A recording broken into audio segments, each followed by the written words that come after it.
अविश्वास प्रस्ताव को लेकर बीजेपी सांसद सुशील मोदी ने विपक्ष पर निशाना साधा। उन्होंने कहा कि 10 अगस्त को पीएम मोदी हर सवाल का जवाब देंगे। सुशील मोदी से बात की इंडिया टीवी संवाददाता पीयूष मिश्रा ने। नो कॉन्फिडेंस मोशन को लेकर चर्चा शुरू हो रही है। मणिपुर पे जवाब जो है विपक्ष मांग रहा था, आज से उस पर चर्चा भी शुरू होगी। किस तरह से? नहीं, देखिए, विपक्ष ने तो एक मौका खो दिया।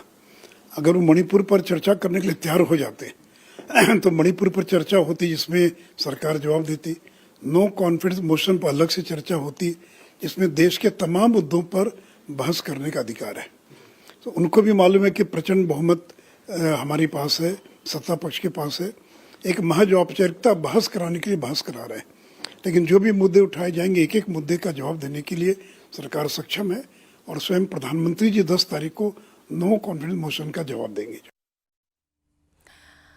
बड़ी खबर इस बीच आपको बता दें, भारतीय जनता पार्टी की ओर से निशिकांत दुबे बहस की शुरुआत करने वाले हैं। इस पर और ज्यादा जानकारी हम ले लेते हैं। हमारे सहयोगी लगातार देवेंद्र जुड़े हुए हैं। देवेंद्र, निशिकांत दुबे, जैसा कि आप कह रहे थे कि सरकार ने तय किया है कि जो धारदार प्रवक्ता हैं वो अपनी तरफ से इस पक्ष पर शुरुआत करें, बहस की शुरुआत करें। निशिकांत दुबे बहस पर सबसे पहले बोलेंगे पार्टी की ओर से।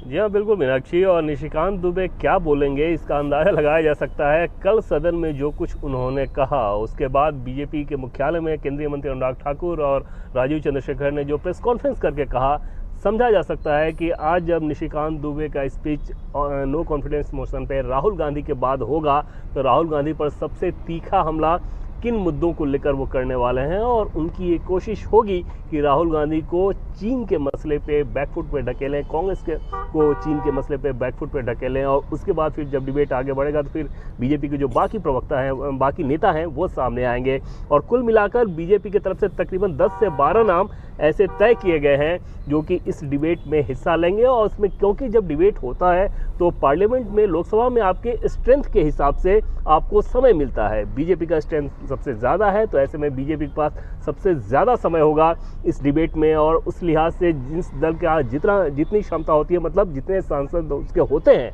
उसी अनुपात में उसको उतना समय मिलता है। कांग्रेस पार्टी की ये कोशिश होगी कि वो अपने हिस्से का ज़्यादा से ज़्यादा समय राहुल गांधी को दे। अब बस देखना ये होगा कि जो पॉलिटिकल नैरेटिव राहुल गांधी की तरफ से सेट करने की कोशिश की जा रही है वो कैसी होगी। जैसा कि सुशील मोदी अभी कह भी रहे थे कि कांग्रेस के पास शायद ज़्यादा बेहतर अवसर था कि एक डिस्कशन वो मणिपुर पर करा लिए होते, दूसरा डिस्कशन फिर नो कॉन्फिडेंस मोशन पे करते।